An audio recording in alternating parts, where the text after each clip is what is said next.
Yes, murabona ko rero umusore turi kumwe yitwa Sweet Life no muri uyu mujyi wa Musanze, akaba ari umuhanzi ukora injyana nyinshi.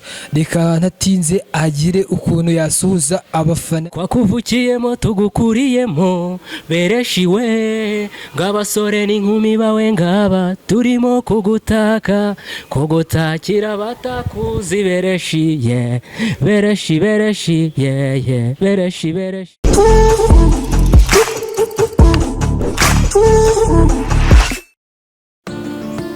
Yes, okay. This is the young boy Chino kutoka BYB. Yes, and of course ni Kwisanga TV. Uyu munsi nkaba natembereye, nageze mu mujyi wa Musanze, ndi kumwe n'umwe mu basitari bakomeye cyane muri uyu mujyi. Sweet Life, what's up bro? What's up? Ni ibintu ni sawa, ndabona mwadusuye. Ndabona ari uburyohe kabisa, ndabona tugiye gutwika muri aka kanya. Amakuru ni meza cyane. Meze sawa. Yes, murabona ko rero umusore turi kumwe yitwa Sweet Life no muri uyu mujyi wa Musanze, akaba ari umuhanzi ukora injyana nyinshi. Reka ntatinze agire ukuntu yasuhuza abafana be bo mu karere ka Musanze ndetse n'ahandi, ndetse muri rusange mbese mu gihugu hose. Twakuvukiyemo tugukuriyemo bereshiwe, ng'abasore n'inkumi bawe ngaba turimo kugutakira batakuzi bereshi, yeah. bereshi yeah, yeah. bereshi yeah. Iyi ni Sweet Life, abahungu ba muzika, abami mu gace. Sweet Life, uravuze ngo muri abahungu, ko mbona waje urumwe muri benshi. Ni ukuvuga ngo Sweet Life ubundi tugizwe n'itsinda ry'abantu babiri, ariko mugenzi wanjye bitewe n'uko arwaye ntabwo yabashije kwitabira kuri uyu munsi, ariko hatari ingemba mpamubereye. Sweet Life, amazina nyakuri yawe witwa gute? Amazina yanjye nyakuri banyita Niyitanga Olivier. Niyitanga Olivier niko bamwita. Mugenzi wawe ntabwo yabashije kuboneka, ariko ndakeka ko turuzi kugirana ikiganiro cyiza kuri Kwisanga TV. So ngwaye ikaze, tutangira ku kibazo cya mbere numva naheraho. Umuziki wawe gutangira muri Musanze bimeze biti? Watangiye ryari? Byaje ryari? Wamamaye ryari kugira ngo utangire kurenga? Urabona ko twagusuye, twavuye Gicumbi, turavuga ati reka tuzi Musanze turebe abahanzi baho bari gutwika. So byaje gute? Ndagira ngo usobanure muri make kuva watangira umuziki wawe. Wahereye muri Musanze niho mu rugo, tubwire. Okay, murakoze cyane, ndashimira mbere na mbere Kwisanga TV yadusuye kuri uyu munsi. Ndakeka music dutangira ni 2017 nibwo twinjiye muri muzika. Gusa wenda ngiye ntabwo natangiye ndi umusanitu, ni kwa kundi kwinjira ahantu muri show, kwa kwifunga iki n'iki nyine ku cyango cyawe, umufana yakubona akamera nk'aho abonye umusani. Hari abasani twaje kureba, abo basani bo bakagira ati ahubwo twe turi abasani. Baba ngombwa ko MC we ubwo avuga ati bari abantu ngomba kubasabira stage yari yose, niba barakora ibiki, niba baragira ute, bagomba kujya hari abakaririmba. Icyo ugenda byibuka nibwo Wizona Radio, nyakwigendera umurasta wacu nyine, radio, nibwo hari harawe indirimbo nziza cyane yari ikunzwe n'abantu bitaga Bread and Butter. Icyo gihe byabaye ngombwa ko tujya kuri stage turayinterpreta nyine, turayiririmba. Birangira noneho n'abasani bari baje muri show, umufana avuze ati ubutaha tugomba kuba turi kumwe n'abari abantu. Wibaze ko ku munsi ukurikiyeho bashyize ifoto kuri afishe nta ndirimbo dufite. Ibaze nawe kuba ni ukuvuga ngo mbega ni Imana yari kubazamo bikabakurikirana tu. Kuri uwo munota urumva nyine twararebye turavuga ati akugira wa mugani bikomeze kugenda gutya, twahita twinjira tukagira ute, tugahita dutwika nyine, tukareba nk'ingoma twinjiramo nyine natwe tukayijyamo. Urabizi umuntu utangira kuririmba wese ugomba kwinjira muri hip hop. Ni muri hip hop kuko abafana baravuze ati niba koko abantu binjira muri event tukabona bameze nk'abafana nk'abasani badukurikiye cyane, byangombwa ko tujya muri studio tukagira natwe umuzigo tuhakura, kuko urumva bari badushyize kuri afishe nta ndirimbo dufite.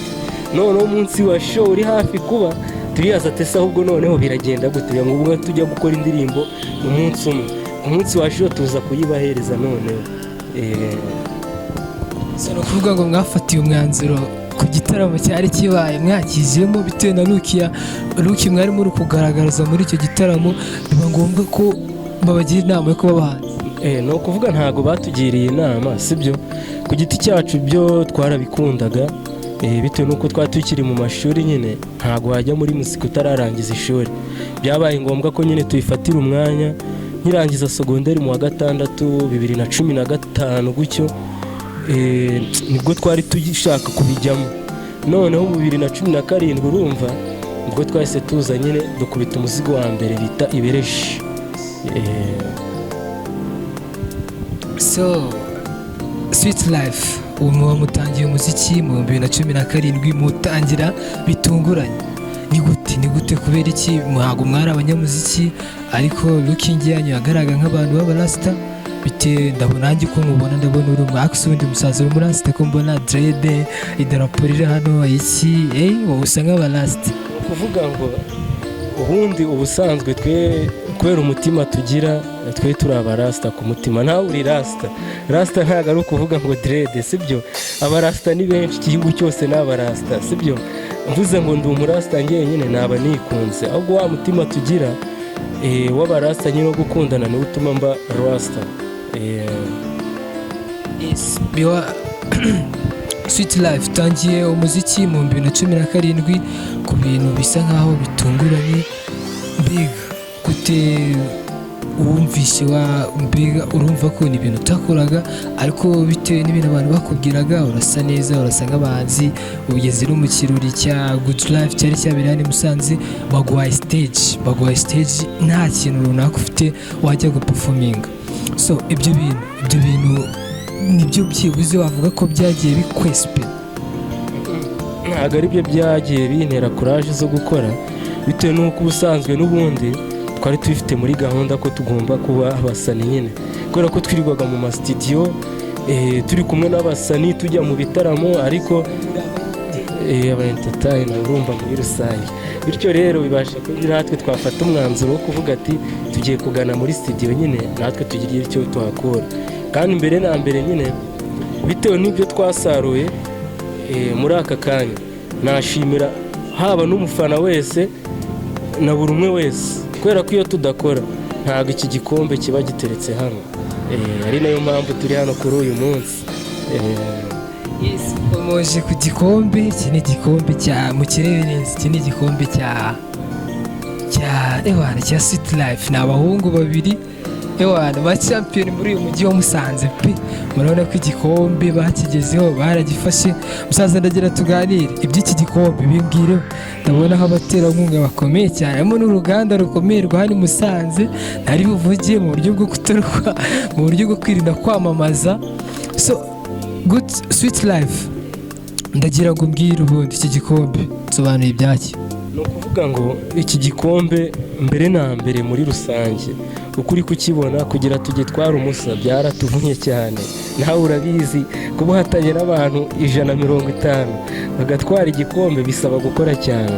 Iki gikombe ni ukuvuga ngo hari abantu bita Amahoro Tours, nabo bita Shagi, sinzi niba uhazi, hariya Garage, n'umumama bita Mama Zidani, ni abantu batuba hafi nyine kugira iki gikombe gitegurwe. Abo bantu bita Amahoro Tours no kuba bategura abafana kugira nyine babashe kudutora, bose nibo tubikesha. Iki gikombe ubona rero umusa, iyi ni Sevi the champion. Kugira tugitware nyine byabaye ngombwa ko abafana nibo bakiduhaye, nta nubwo ari twe twakihaye, kubera ko ubona uko turi mu gihe cya Covid twari twateguye umunsi wo kukizengurutsa mu bafana bacu bose bakakibona.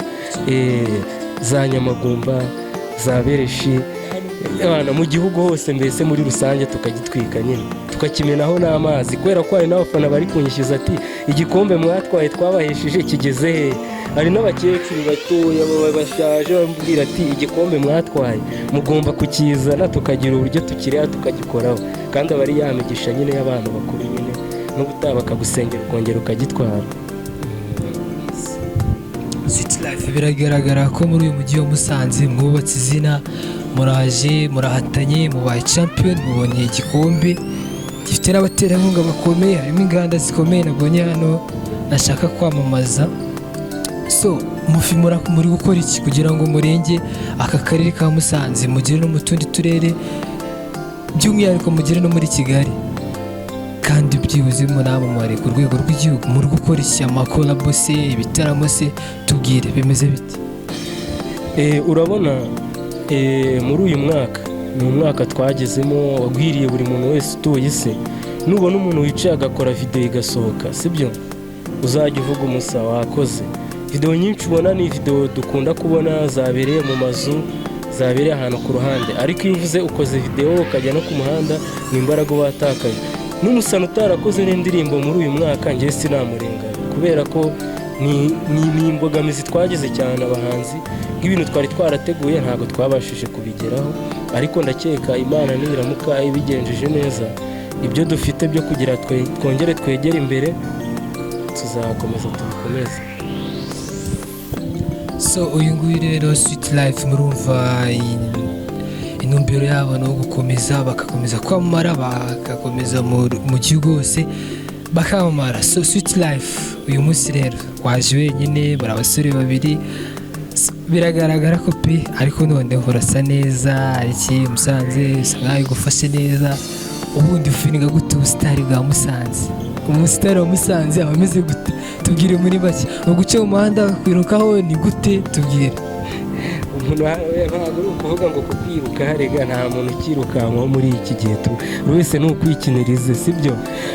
Ariko ni ukuvuga ko ngewe nshimira abaturage bo muri Musanze nyine n'ahandi hantu hose mu gihugu hose, uburyo baha respect umuhanzi. Wenda ushobora kubibona ku munsi wa show cyangwa mu bindi bintu rusange, kandi ubusanzwe twe Sweet Life iyo ntari muri muzika hari ibindi mba ndimo. Si ukuvuga ngo ngiye muri muzika gusa ngo niyo ngiye kubakira. Ntabwo ushobora kumpamagara ati Sweet Life hari akantu mfite mu rugo byifashe gutya na gutya, ngwino umfashe tukubake, nta bintu birenze, sibyo? Icya mbere cyo kuba umusitari ni ukwicisha bugufi, sibyo? Bose mubeshye umusisi. Umuntu twaganiye ni Sweet Life, ntekereza ko ikiganiro twagiranye atari gito, birasa nkaho kizagira ahantu kimugeza. Sweet Life ariko noneho hari umwihariko wa televiziyo yacu, tugira utuntu bita TikTok, uratuzi? Tuzi utuntu nk'utwo nitwo nshaka ko tuza kuganiraho. Ndaza kukubaza utubazo tugera nko muri tune twa TikTok. Uri ready? Musanze bigizwe, uri ready?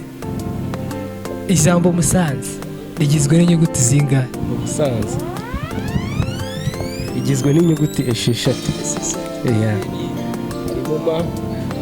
na U na S na A na N na A na E. Sweet Life akandi kabazo wenda, umujyi witwa Vancouver ni mu kihe gihugu? Bakubeshya uwo mujyi ntabwo muzi kabisa. Ni mu gihugu cya Canada. Akandi kabazo wenda ni ukuvuga ngo urabona Goma na Kigali, imodoka ivuye Goma ijya Kigali ikoresha amasaha 120, yaba ivuye Goma igakoresha amasaha 80. Utekereza ari iyo mpamvu? Ari iyo mpamvu ni ukuvuga nyine, urumva iyo imodoka ivuye Goma igakoresha urwo rugendo rurerure, nyine urumva nyine urugendo rurerure yakoze kugira amasaha yongera, bavuye mu kindi gihugu nyine ikinjira mu kindi, igahita isesekara mu kindi paka i Kigali. Sweet Life uri umurasta, none se nk'ubu ngubu urabona ko abarasta abantu bakunda kugira imyizere. Nk'ubu ngubu wizera Imana? Ndayizera byataye. Ubu ngubu se uramutse usanze ibintu byo muri Bibiliya ari nka story z'abafilozofe baduyimbiye, wabyifatamo? Ni ukuvuga ni ukubyakira, turi ku isi dutegereje ibizaba, ibyanditswe nibyo tureba tugasoma tukanabikurikiza, ubwo nyine ibyabo wabyakira gutyo nyine. None se biramutse bibaho koko, ugahita ugira byibuze nk'amahirwe yo kugera mu ijuru, ukagira amahirwe yo guhura byibuze na Yesu, ibibazo 3 wamubaza, ibyifuzo 3 wamubwira? Ibyifuzo 3 namubwira, ako ntabwo naba ndagaruka ku isi ntabimusaba, ndagerayo nkagaruka ku isi namusaba ibintu 3. Umusaba icya mbere ni amafaranga namusaba sibyo, icya mbere ni amafaranga. Ikindi namusaba nyine ko mbi iruhande rwe nyine, ko mbi iruhande rwe. Ikindi nakurikizaho kumusaba ni ukubana n'abantu neza, cyangwa se kangarura umubyeyi wanjye umusore wabuze umubyeyi. So Sweet Life rero twagiranye ikiganiro cyiza. Sweet Life ndagira ngo dusoza indirimbo wumva ko ari indirimbo nziza, so ariko none ndagira ngo banze wibutse abantu ama platform babonaho, nimba ari kuri YouTube cyangwa se Instagram, ahantu babona indirimbo zanyu n'ibikorwa byanyu muri rusange. Ukeneye kubona indirimbo za Sweet Life ushobora kwandika Sweet Life Rwanda kuri channel yacu ya YouTube, ukabasha gukurikirana ibihangano byacu muri rusange. No kuri Instagram ukaba wakwandika Sweet Life, ukaba wakurikirana nyine ibintu byacu muri rusange. Yes, nimba ushaka indirimbo za Sweet Life kuri Instagram ni Sweet Life, ushaka kuri YouTube ni Sweet Life, imbuga zabo zose andikamo Sweet Life. So ntago nakurekura utagize ukuntu wishimisha abafana bawe mu freestyle yandi y'abahanzi nk'uko ubizi nawe. Biragaragara ko umaze igihe kinini muri industry, imyaka 3 ntago ari mikeya. So ndagira ngo nyine twemeze. Who never person made mistake, niga warirengagije ntago ntuje sana, uzahature cyangwa uhadusige, urashaka guhangana rwana n'intego. Iyi ni bao ya kwanza unataka ingine, comme est possible pour faire pour toi, parce que la musique c'est ma vie. Emera cyangwa wange, niba utabyumva mbwira mbivanga. Then if I show you best better saki lie, nigga you were shy, don't pay with lie. Sweet Life my love king, sat for my CV. Hahaha, iyi ni Sweet Life. Fungura man, tekereza ko uturanye nabo. Yeah, umuturanyi mubi, tuza duturane ntuzigere twimuri wacu gakondo. Yeah, mudugudu nta nakuzi, mitiweri ntayo ugira, mu muganda ntitukuzi, aho guturana nawe twanatura mu butayu hobe. Yes, nguyu ni Sweet Life, murumva ko ari umuhanzi kabisa, ni umuraperi akaba n'umuririmbyi, mbega ni mucanganyiko, akora indirimbo zose. So reka nkubwire ngo iyi ni Kwisanga TV. Uramutse wakunze iki kiganiro wakora subscribe cyangwa se ugakora share, waba uramutse kugira ikintu tubwira ukabyandika muri comment, and of course nge nitwa Pacifique. Murakoze.